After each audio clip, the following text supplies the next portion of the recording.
Wandu wa Vihiga Mirembe. Mirembe kandi. Mimi nataka kuambia hivi watu wa Vihiga.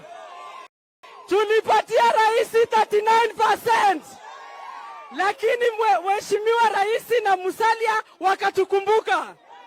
Nimesikia wengine wakisema shares. Nataka mnisikie vizuri watu wa Vihiga.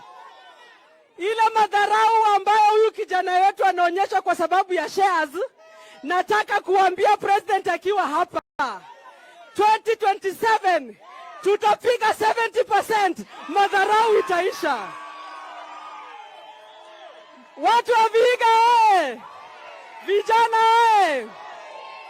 jambo la pili nataka kusema ya kwamba nataka mtulie mnisikilize. Unajua mimi kwa ile muda kidogo rais aliniteua kama waziri.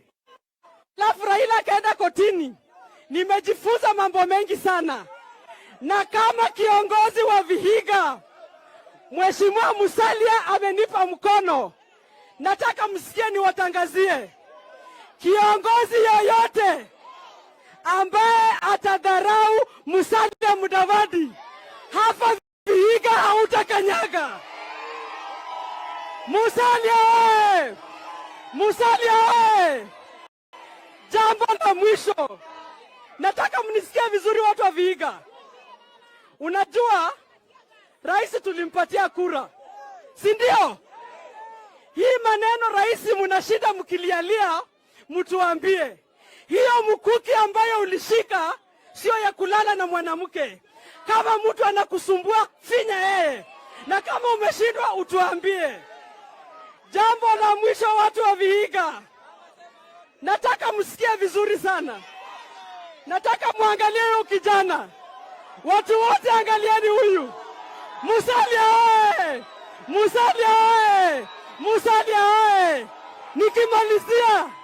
Nikimalizia sikieni. Wacha nifunge nikisema hivi. Kama wewe ni mwanaume na umetosha, hata kama tuna shares ndogo tumekubali, na unaona Musalia kila saa mnasema ni muoga, patia yeye bibi yako kwa 6 minutes na unipatie majibu. Asanteni sana, Mwenyezi Mungu awabariki.